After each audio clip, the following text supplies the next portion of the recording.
En guise de bienvenue, laissez-moi vous dire que j'étais le premier surpris de me retrouver avec ce nouveau projet entre les mains. Je savais que j'allais m'attaquer à une K-Car, mais pas celle-ci, et certainement pas à un cas aussi délirant. Pourtant, c'est bien par elle qu'on va commencer, et j'ai hâte. Donc perdons pas de temps en palabres, on va faire connaissance. Je sais, j'ai l'air parfaitement stupide comme ça. Non, pas du tout. Mais ça fait ça sur tout le monde, Il faut ce qu'il faut, à ma ouais. décharge. Voilà Pierre-Yves, ex-propriétaire, transporteur et donateur de notre nouveau challenge. On peut lui dire merci à plus d'un titre. Et voilà ce qu'il nous apporte. Oui, une remorque bâchée. Bravo, il y en a qui sont observateurs. Mais quand on lève le voile, on révèle un objet purement japonais qui, à défaut d'un tsunami, a subi un sinistre pas franchement cool pour autant. Par simple respect, je pense qu'on peut redevenir sérieux quelques instants. Au même titre que l'actualité récente, vous devez vous souvenir des inondations subies au plus fort par la Belgique et l'Allemagne en 2021. Pour la seule Belgique, on dénombrait 39 décès, 50 000 habitations inutilisables et plus de 10 000 voitures détruites. Dans le lot des personnes impactées, de façon matérielle heureusement, si on peut dire ça comme ça, il y avait donc Pierre-Yves qui m'a transmis quelques photos du bâtiment qui abritait son local avec ses machines-outils de travail, mais également la fameuse voiture que vous avez aperçue sous la bâche. On peut probablement parler de désastre écologique, mais sans aucun doute humain également et à plus d'un titre. Je m'estime heureux de pas m'être déjà retrouvé dans ce genre de situation, mais ça fait quand même mal de voir ce désastre. Et vous savez quelle était la condition pour que je devienne propriétaire de cette naufragée, et ce à titre gratuit? Qu'il me la transporte lui-même. Ce qui fait quand même plus de 1600 km aller-retour. Il y a de quoi rester sans voix. On peut foutre une sangle, Ouais. on se trouve quelque chose en dessous pour qu'elle ait pas la possibilité de reculer. Vous avez sans doute remarqué les plaques anglaises, hein? Elle fait partie des presque 1200 exemplaires gris et rouges qui ont été vendus au Royaume-Uni. C'est la seconde cappuccino de notre donateur, achetée presque par accident en 2009. Elle est de 94 et à l'époque, l'immatriculer en Belgique était plutôt compliqué. Elle est donc restée stockée jusqu'au trajet qui l'a menée jusqu'ici.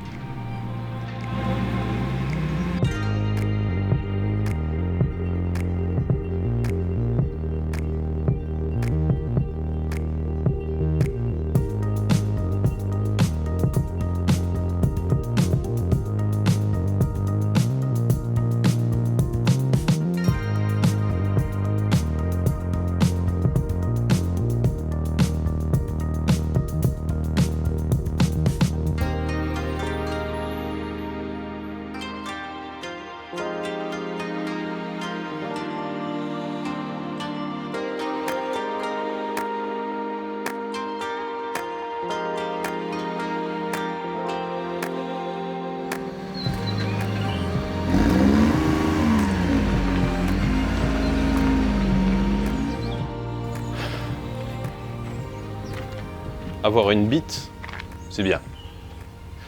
Mais avoir une bite et boire la tasse de cappuccino, c'est encore le niveau au-dessus en termes d'absurdité. Et bon, c'est qu'un semi-jeu de mots, hein, quand je parle de boire la tasse, c'est parfaitement adapté à la situation de cette pauvre Suzuki. Et elle s'est retrouvée sous plus, je suis pas assez grand pour vous montrer, mais voilà, plus que ça d'eau. Et je crois que je me suis jamais lancé dans un truc aussi idiot. Mais comme en général, les trucs parfaitement idiots me motivent pas mal, je suis extrêmement motivé à essayer d'en faire quelque chose. Une voiture immergée, qu'est-ce que ça peut bien donner à remettre en route? J'étais parti pour réfléchir un moment et m'occuper de sa consoeur jaune en premier lieu, mais le hasard des approvisionnements en pièces en a décidé autrement. Je me suis dit que lui donner un coup de propre serait sans doute déjà une bonne idée avant de la remiser un moment. Sauf que je me suis laissé embarquer. Totalement. Donc, tout ce qui suit n'était absolument pas prévu.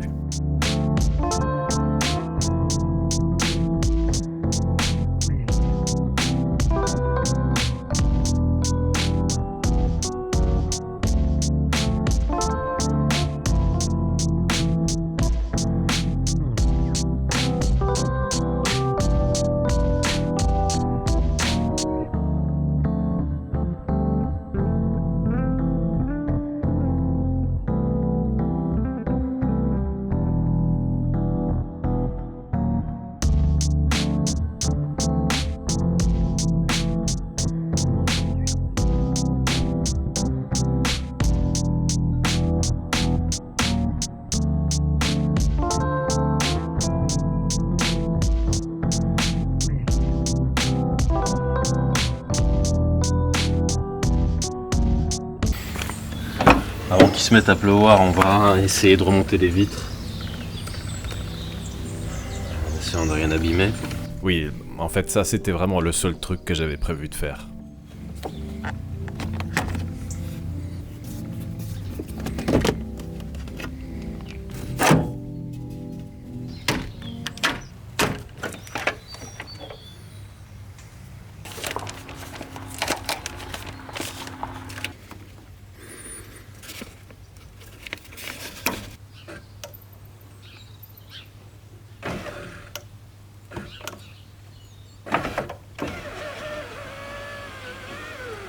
Le simple fait que seule la vitre fonctionne, je pense que ça a été ça le déclencheur.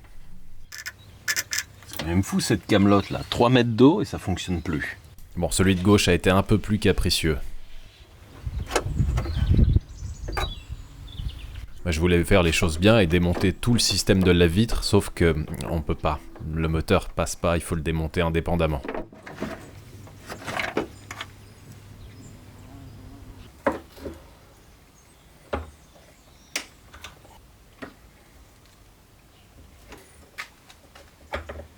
C'était finalement assez propre là-dedans, et le seul truc problématique que j'ai trouvé, ça a été les charbons qui étaient figés avant que je tourne le rotor à la main. Arrivé à ce point, je me suis dit bon bah maintenant que les vitres sont fermées, je pourrais laver l'extérieur de la voiture avant de la stocker.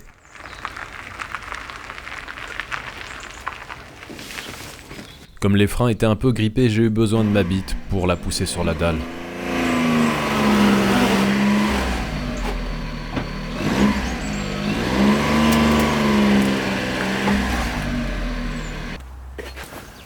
Et il serait peut-être temps de faire quelque chose pour ça. Notamment à l'intérieur, mais on va déjà commencer par l'extérieur. Parce que après tout, une fois que le mal est fait, autant traiter le mal par le mal, non? Allez, je vous laisse profiter de la satisfaction qu'a été de retirer la boue qui recouvrait cette voiture.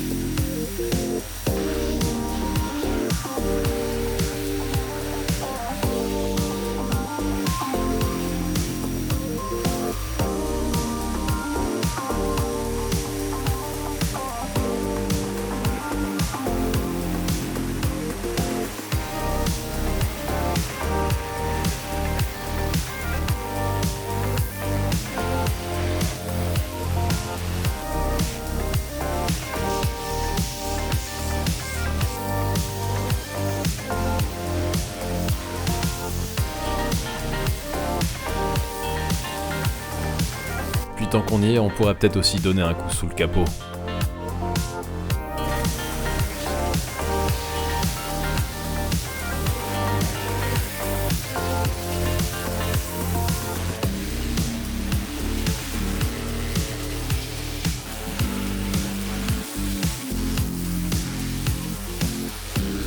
Et pour info, j'ai vérifié, mais c'est normal d'avoir une teinte différente dans le compartiment moteur notamment.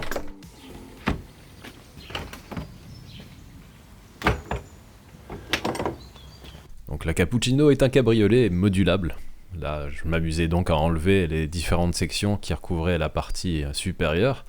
Et j'ai réfléchi et puis voilà, ouais, j'ai été faible. Je m'imaginais donc dans un lointain futur entamer le nettoyage de cet intérieur dans un état inédit. Et le lointain futur s'est transformé en présent immédiat.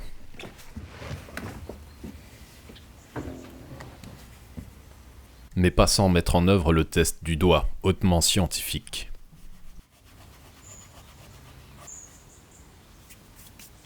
Franchement, ça me désole, mais je vois pas d'autre solution ici.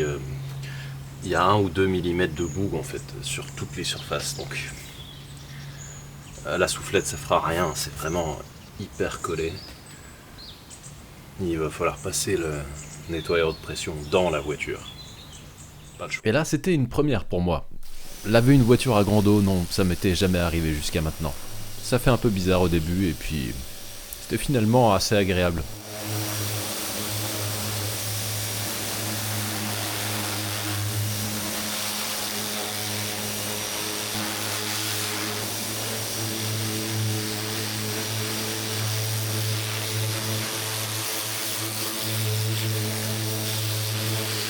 À l'image ici, je crois qu'on réalise quand même que c'était bien incrusté.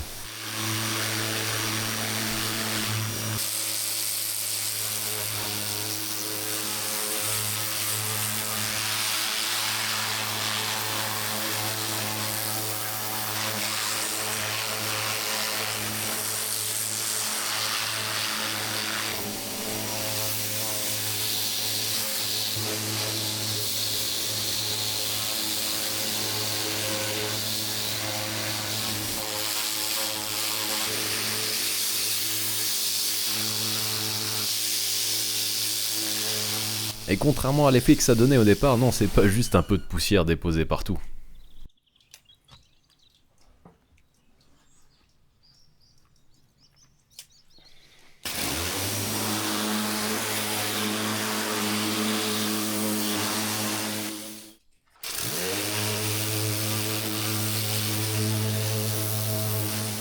On peut prendre les paris, est-ce que quelqu'un pense que l'autoradio va fonctionner après ?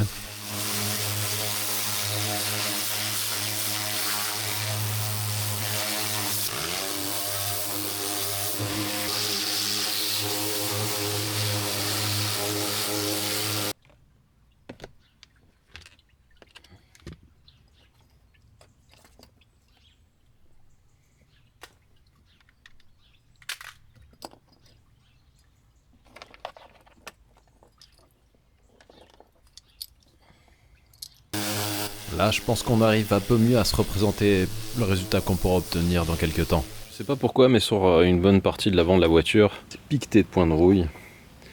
Et j'ai utilisé un produit, normalement de nettoyage des jantes, qui est censé dissoudre les particules ferreuses. Et là, ça a l'air de fonctionner. On voit qu'il y a du violet partout maintenant. Je sais pas trop d'où ça vient. Je me demande simplement si c'était pas des particules en suspension sur l'eau qui s'est déposé sur la voiture, puis dont le niveau a baissé progressivement. J'espère que c'est pas un problème directement de la voiture. Bien que de la rouille, on en trouve facilement partout ailleurs, mais sur la carrosserie, ça va à peu près. Surnommer quelques détails liés ou non aux inondations, la peinture est en super état. J'aurais préféré une autre couleur, mais bon, à cheval donné, on ne regarde pas les dents, hein. Vu la quantité de terre en provenance de la Belgique, je pense qu'on va pas tarder à voir apparaître des espèces non endémiques de ma région.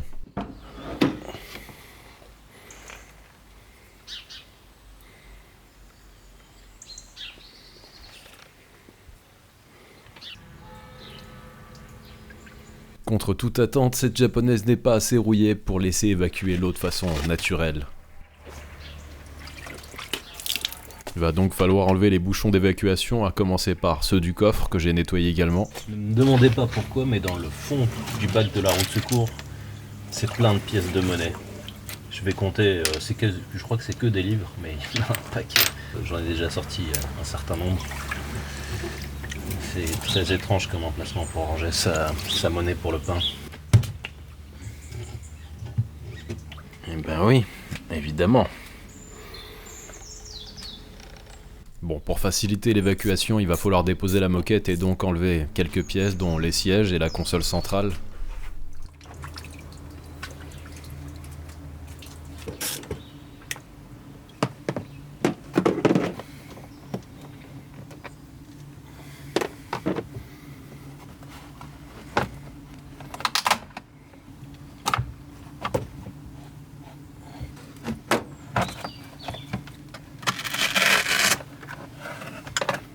Oh, une alarme.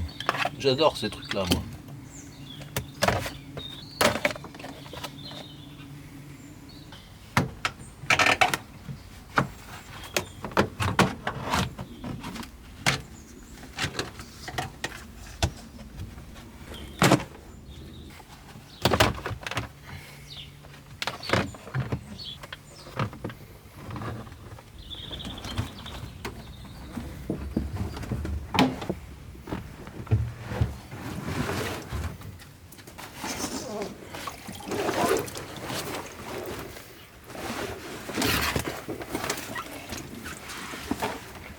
Voilà une moquette qui va avoir droit à un nettoyage haute pression individuel et un séchage pendant quelques semaines.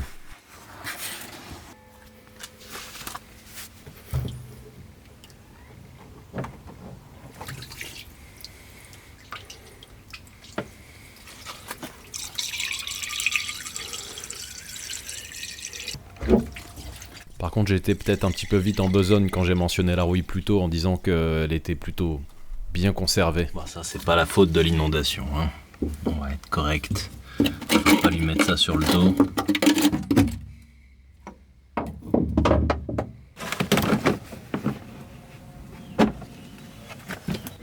Faut être super délicat avec ces clips.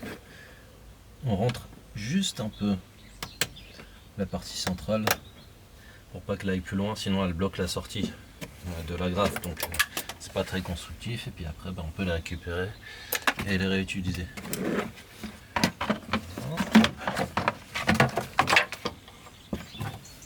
J'ai aussi enlevé les ceintures, je crois qu'elles ont été suffisamment mouillées, on va arrêter les dégâts ici.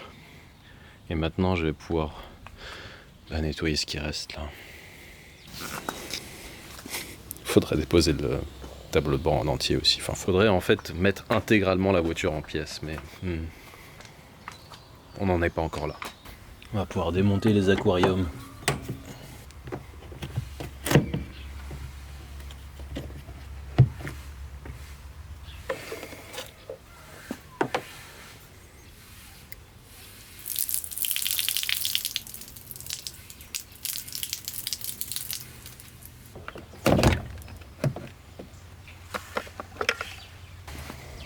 Après ça, comme le combiné d'instruments m'agressait vraiment les yeux avec sa teinte boueuse alors que tout le reste avait été nettoyé, j'ai décidé de le déposer. Ouais, c'est vraiment des tordus, hein. Mention spéciale pour la longueur du faisceau. Là, on peut pas faire plus court, il n'y a pas d'économie possible à ce niveau. Par contre, niveau démontage, franchement, ça a pas facilité les choses. Ça va être difficile de savoir à quelle vitesse on roule, et par ailleurs, le kilométrage là... Ouais. Je sais pas s'il refonctionnera un jour, mais on peut toujours essayer. Voilà. Ça sera déjà nettement mieux une fois ça nettoyé.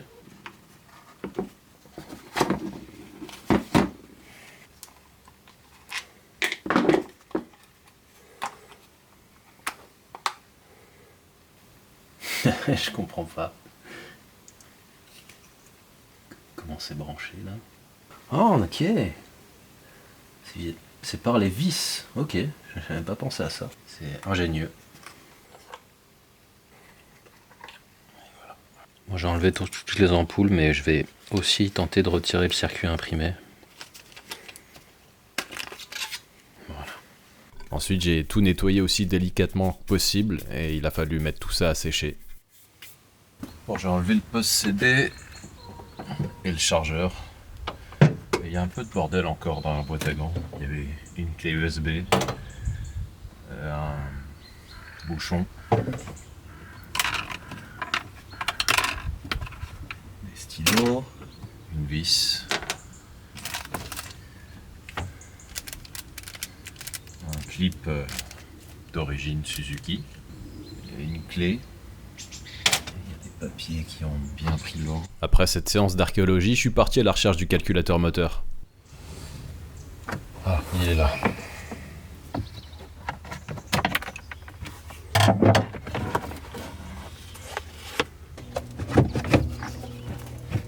Je crois que les broches sont déjà rouillées. Ah non, ça va en fait.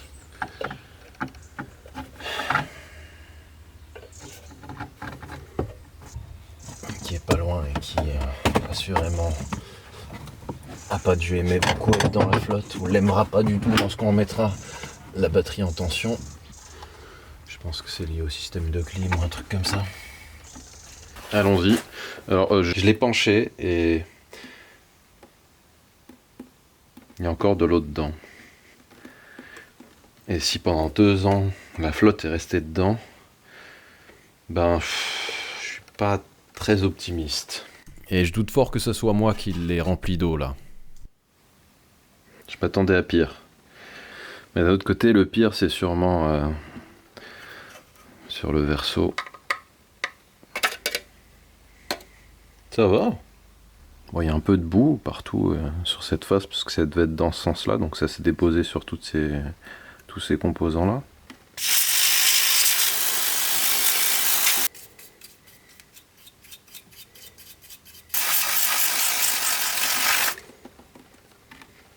Il y a juste 2 composants que je trouve suspects. Donc celle-ci et celle-là. Il n'y en a pas d'autres strictement identiques sur la carte. Sinon j'aurais pu facilement les comparer, mais il y a des valeurs marquées dessus.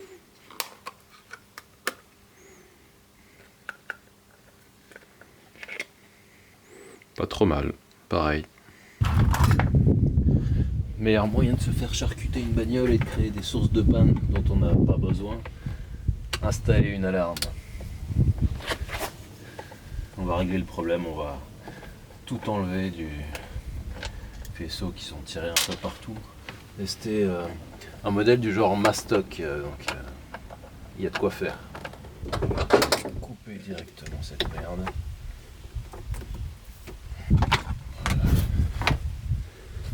Saloperie. Je vais essayer de vous expliquer très rapidement comment se débarrasser d'une alarme, et c'est relativement simple quand on comprend comment c'est branché, et visuellement là ça va être vraiment parlant. Moi j'aime bien faire ça perso parce que ça ressemble à un petit casse-tête relativement facile. Le principe d'une alarme anti-démarrage, c'est que on s'interface sur des connectiques existantes.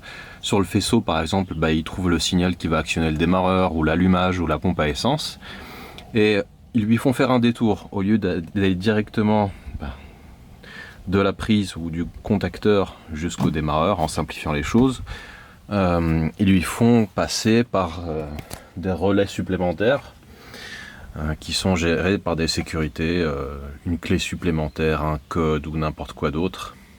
Et à partir de là seulement, le circuit reprend son cheminement d'origine. Donc pour se débarrasser d'une alarme, finalement c'est très simple. Il suffit de prendre les fils un à un et ensuite vous enlevez le fameux cheminement qu'ils ont ajouté.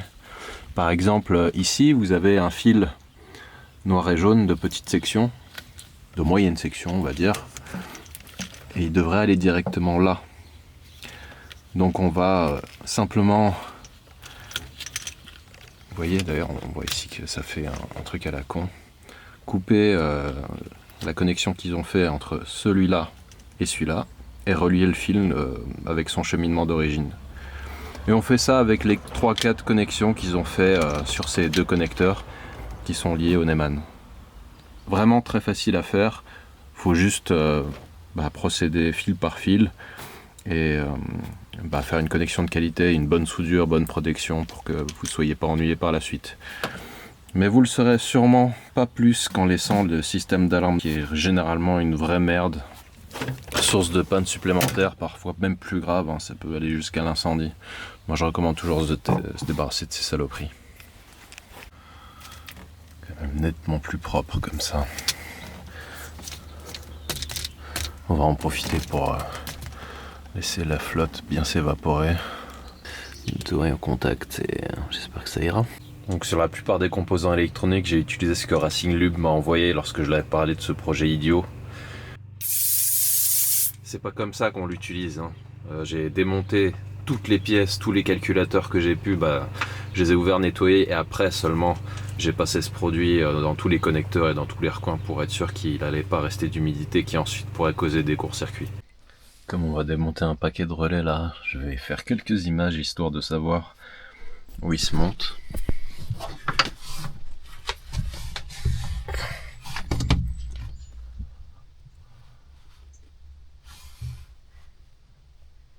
Bon, comme dans toutes les voitures, il y a pas mal de relais dans celle-ci, et c'est là où l'eau peut être restée. Il faut tous les ouvrir. Par exemple, celui-là, il est pas beau. Mais on va quand même prendre les mesures au multimètre pour voir s'il est encore bon. Et on peut aussi le tester sur une batterie. C'est parti pour tout démonter. Pour les clignotants, c'est bon. Il fonctionne après l'avoir séché. Tous les relais qui sont là, a priori, ils sont bons. Parce qu'ils étaient dans ces capuchons en caoutchouc et ça a vraiment bien fonctionné. Il y en a quelques-uns dans la voiture aussi. Et ils sont impeccables. Je vais m'abstenir d'ouvrir les autres parce que là j'ai pas trop de doute sur le fait qu'ils soient tous bons. Et maintenant c'est à pieds joints qu'on va sauter dans la Danger Zone. Il y a quelques temps, j'ai demandé à Vevor de m'envoyer un outil d'endoscopie.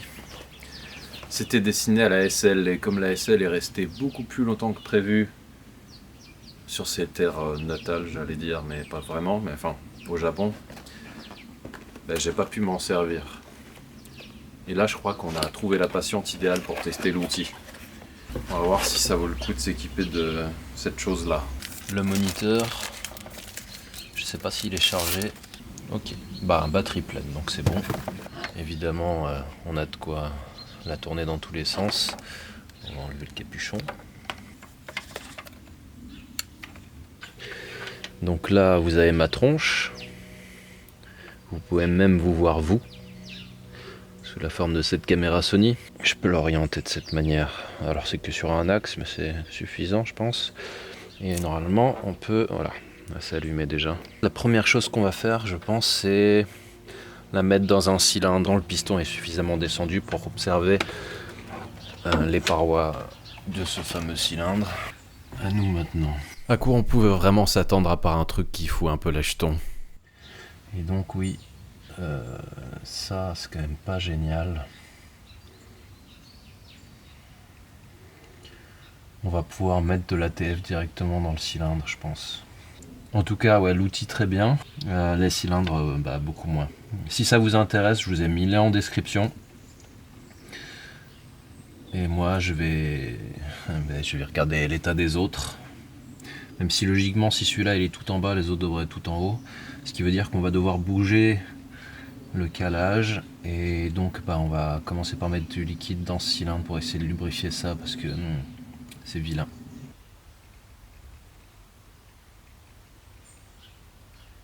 On va essayer de faire tourner le moteur. Est-ce que la rouille va bouger? Est-ce que le liquide va gicler? Ou est-ce qu'en fait on va rien réussir à faire bouger?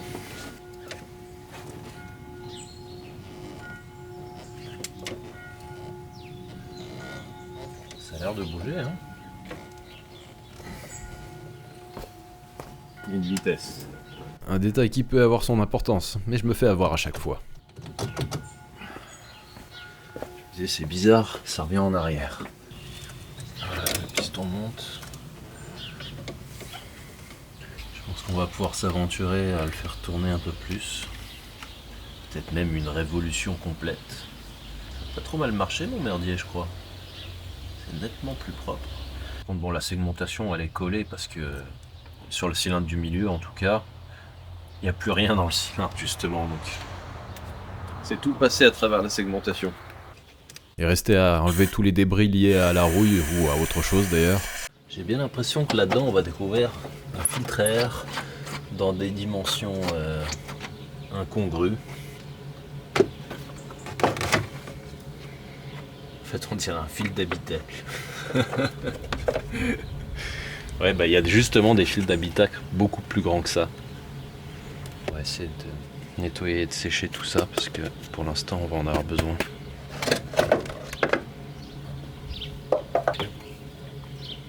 Je suis curieux de savoir si le ventilateur fonctionne. Tiens.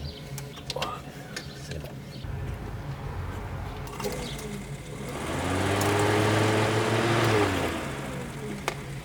Si un jour on veut espérer entendre ce moteur tourner, il va falloir avoir un allumage fonctionnel. Et je me fais pas de doute sur le fait que niveau allumage actuellement, ça n'aurait pas fonctionné. Là il n'y aurait pas eu d'allumage de toute façon. On n'en est pas là, mais on peut quand même s'en occuper. Oui. Pour ceux qui auraient raté mon escapade au Japon, durant laquelle j'essaie une autre cappuccino appartenant à Flavien, mon homologue sur l'archipel, vous serez ravis de savoir qu'un Vaillant 3 cylindres turbo-compressé motorise cette vaillante voiture dont la cylindresse limite à 660 cm3.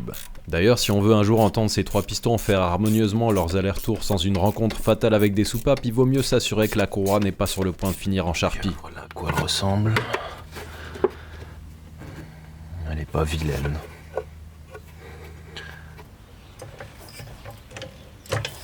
Autre point majeur, maintenant on va découvrir ce qu'il y a dans le carter d'huile moteur. Et vous allez voir, c'est intéressant.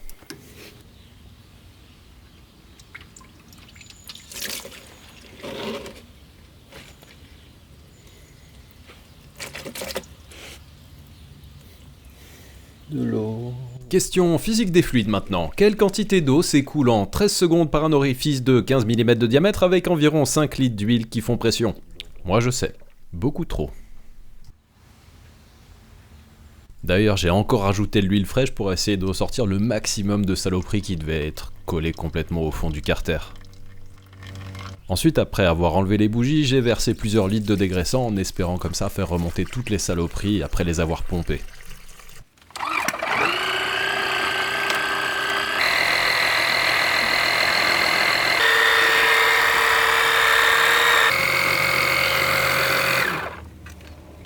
J'ai déposé le filtre à huile. Et bon, il n'y a que de l'huile dedans. Je voulais vérifier qu'il n'y ait pas de flotte. Donc je vais le re-remplir et puis on va le réinstaller. J'en ai pas d'autre pour l'instant. Celui-là, s'il n'a pas été contaminé avec de la flotte, il n'y a pas de problème. Ma dalle a toujours besoin d'être un peu lubrifiée.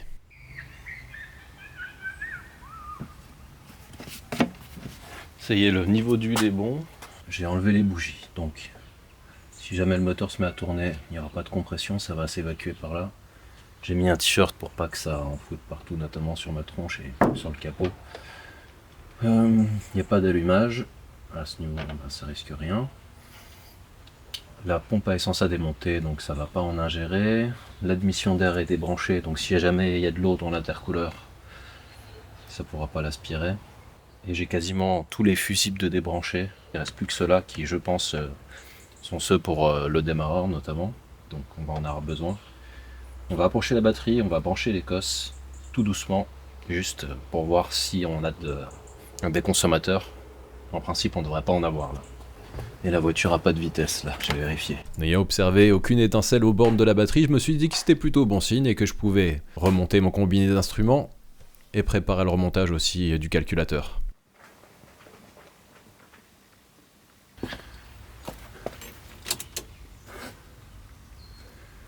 Il y a des voyants qui s'allument.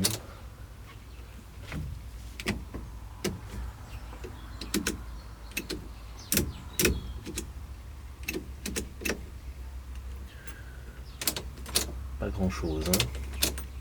La partie jauge elle est alimentée, c'est sûr. Je vois descendre le niveau de jauge à essence. Mais en haut il n'y a rien. Et je peux faire du commodo, pourtant il me semble que c'est tout branché là. Ouais, pas très concluant pour l'instant. C'est le buzzer de la clé.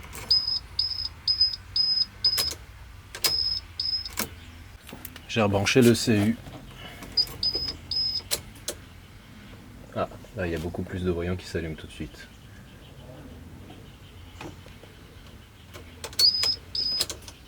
Par contre, toujours pas de démarreur. Et là, je me suis embarqué pour plus de 3 heures de galère parce que zéro accessibilité pour un démarreur qui est énorme pour les dimensions de ce moteur. Sérieux? Mais c'est pas possible.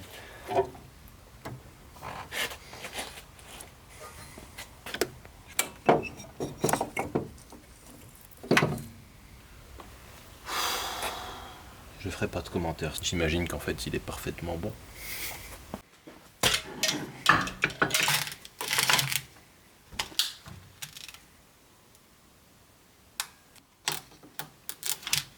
Heureusement non, il n'était pas bon du tout, donc ça explique effectivement qu'on n'avait rien à la clé.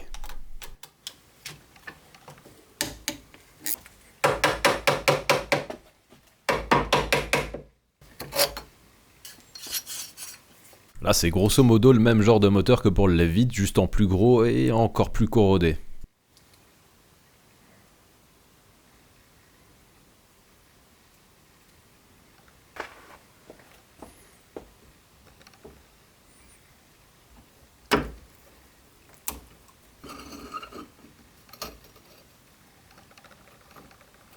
On va maintenant s'intéresser à la partie solénoïde. Au premier abord, rien de suspect, mais il va falloir qu'on aille un peu plus loin dans son démontage.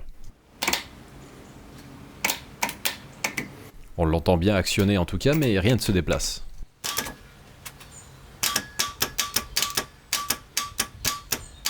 Donc c'est pas lui qui merde.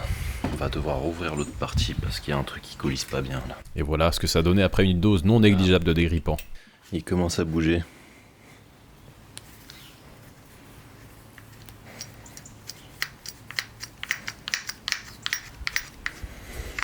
Ah, ça va être nettement mieux. Heureusement, j'ai toujours avec moi mon assistant glandeur pour me rappeler que je fais rien d'important au final. Ouais, il va marcher carrément. Donc solénoïde et actionneur, ok. Et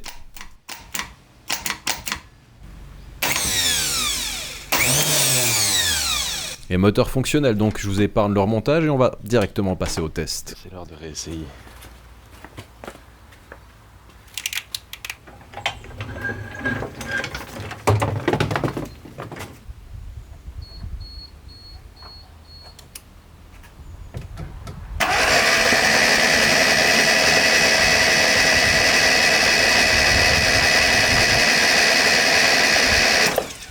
Et il y a même de la pression d'huile. Et puisque le voyant de batterie s'éteint, on peut en déduire aussi que l'alternateur fonctionne. On va voir s'il y a de l'allumage. Oui. On peut donc réinstaller nos bougies et remettre en place le faisceau d'allumage pour enfin voir si le moteur veut bien démarrer.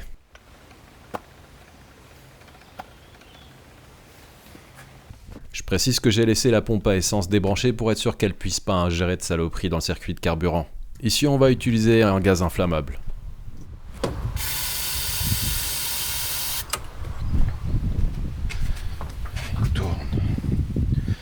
Tourne et bien.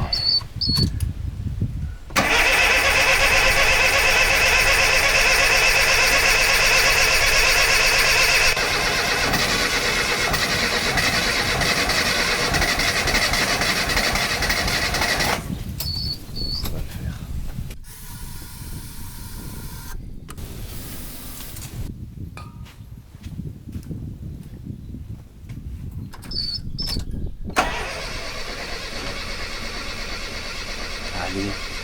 Allez.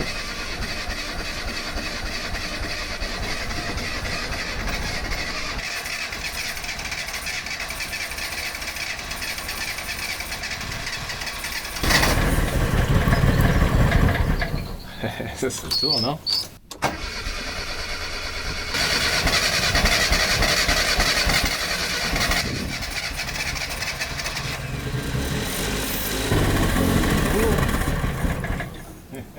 Vous avez vu, elle a même commencé à produire du cappuccino. Énorme. Bon, ça ressemble à rien pour l'instant, mais ça tourne. Ça tourne mais pas de façon autonome, donc maintenant il va falloir s'intéresser au circuit de carburant et je sens qu'on va rigoler.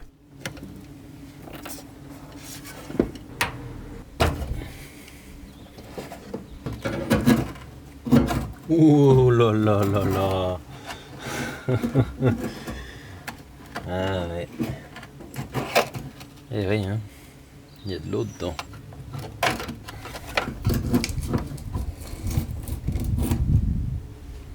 Ça, c'est ce qui a goûté de la pompe. On va voir si c'est vraiment de l'essence ou... Voilà, comme je le pensais. En fait, le réservoir, c'est que de l'eau.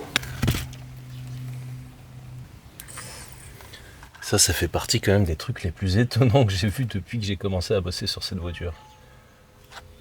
D'habitude, c'est la pompe essence, mais le premier truc qui lâche quand la voiture est juste immobilisée, mais alors dans ces conditions, dans la flotte, je suis assez bluffé. Étant donné qu'elle était fonctionnelle, elle a surtout gagné un bon nettoyage, mais ensuite j'allais pas la remonter comme ça dans le réservoir. Donc j'ai pompé une quinzaine de litres de liquide, mais en fait c'était surtout de l'eau et un tout petit peu d'essence.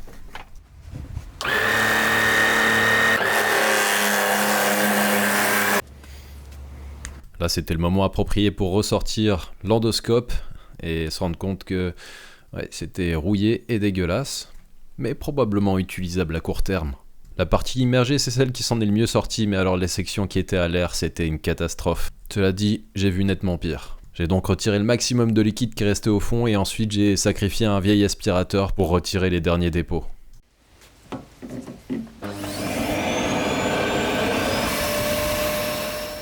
Et là, c'était pas parfait, mais nettement mieux et je pense qu'on va pouvoir verser de l'essence, remettre la pompe et retester.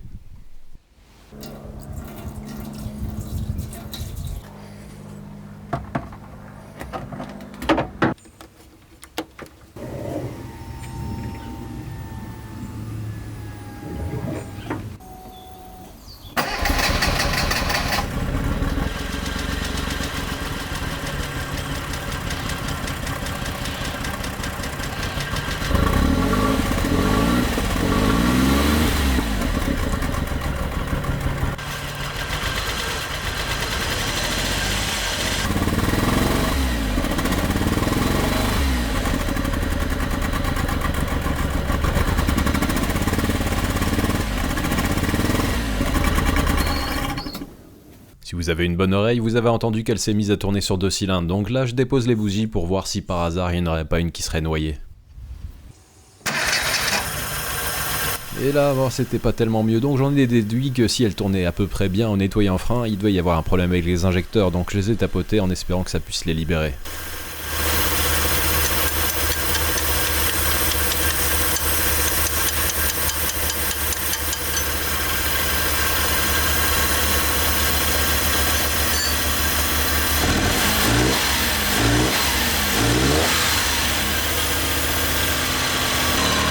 Et ça a fonctionné.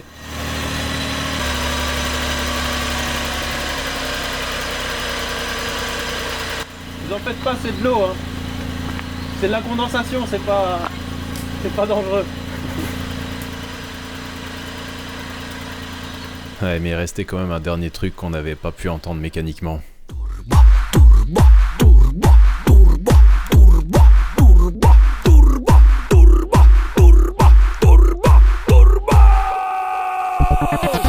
Turbo! Oui, effectivement, c'est ça qu'on veut entendre, le turbo. Pendant un petit tour qu'on pourrait faire avec la voiture, mais pas tout de suite parce que je vous rappelle qu'elle a été quand même totalement immergée pendant un moment et vous avez vu ce qui est sorti du carter d'huile lorsqu'on l'a vidangé. Donc on va pas faire ça tout de suite. D'autant plus que j'ai un autre projet dont j'aimerais me débarrasser là, derrière moi. Vous savez ce qui s'est passé, non? Si c'est pas le cas, c'est que vous n'êtes pas abonné et que vous n'avez pas activé les notifications et c'est mal, donc faites-le maintenant. Parce que sinon vous allez rater l'épisode 2 durant lequel on va essayer de rouler avec la voiture, ce qui va sûrement révéler, si ça se passe aussi facilement que l'épisode d'aujourd'hui, que oui, Internet est le lieu de tous les complots.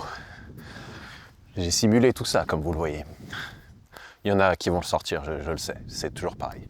Bref, je vous dis à la prochaine avec celle-ci, ou une autre. Ciao!